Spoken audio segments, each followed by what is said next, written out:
Droughts and floods are testing South Africa's water resources, and aging infrastructure is tightening the tap on homes and businesses.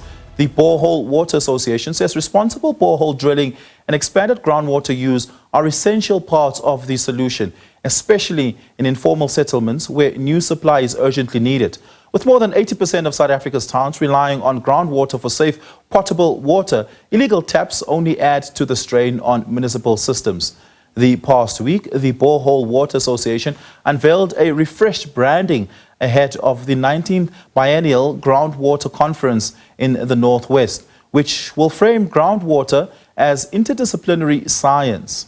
The Department of Water and Sanitation, in partnership with the Institute of Groundwater Studies, is also rolling out new training and accreditation for borehole contractors, with the conference serving as a showcase.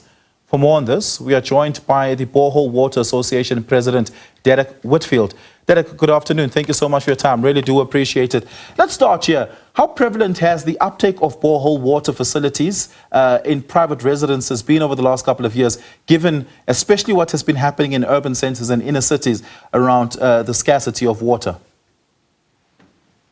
Good afternoon to you, Oliver, and to your listeners and viewers. Mola bantu basipho meikapa. So to answer your question, there's been a big uptake in groundwater and boreholes as a result of aging infrastructure and supply disruptions, and people are searching ways to find how to secure their own water supply, and they're resorting to groundwater to a large extent. Yeah, and the cost of it, of course, must be quite handsome on operators as well as private households. But let's talk about the regulation around it, because you can't just willy-nilly decide to drill a hole in the back of your yard and hope for the best. There are certain regulatory frameworks that are important to adhere to. What are some of those that are important that you think the public isn't particularly aware of? In terms of the urban environment, definitely there are bylaws that need to be adhered to. And those bylaws, by and large, secure and look after the buried infrastructure of the cities. You don't want people drilling into the Gautrain again and into gas pipelines and electrical lines.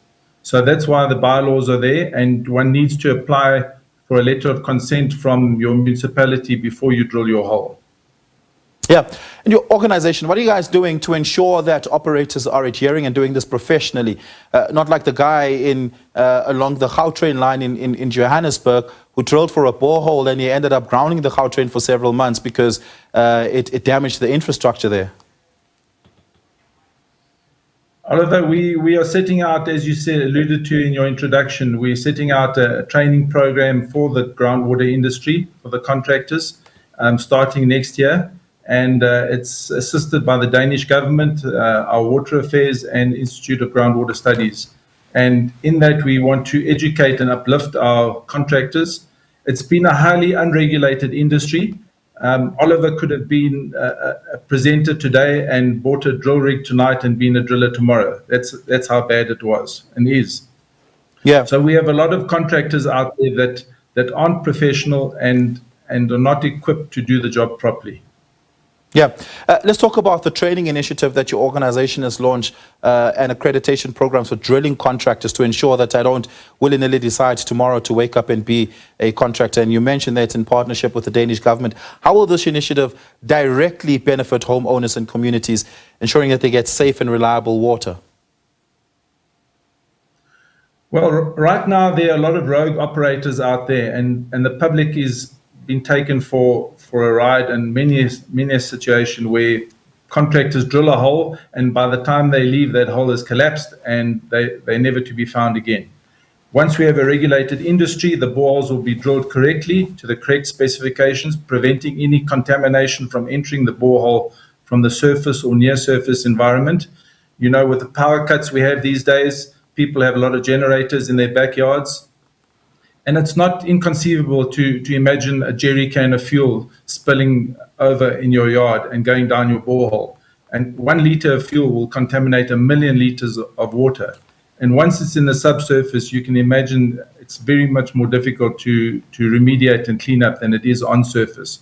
So if your borehole is constructed properly, contamination from either a pit latrine or a septic tank or a spill an accidental spill on surface, your borehole and the entire aquifer will be protected.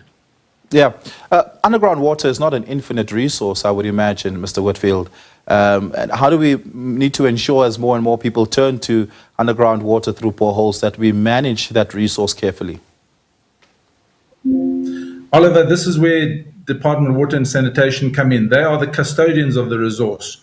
And without information getting back to them, there's no way of them monitoring the resource.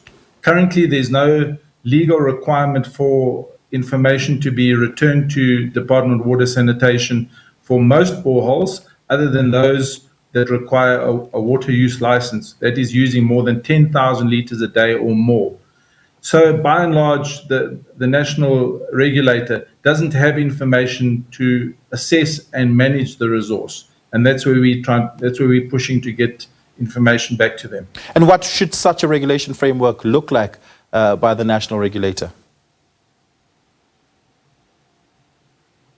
It's going to enforce municipalities and users to use certified contractors who are trained. It's similar to you using an electrician. If you don't use a certified electrician and something happens and goes wrong in your home and it burns down, you lose out on your insurance. Whereas if you use a certified contractor, you're protected by the association, by its laws and its governance.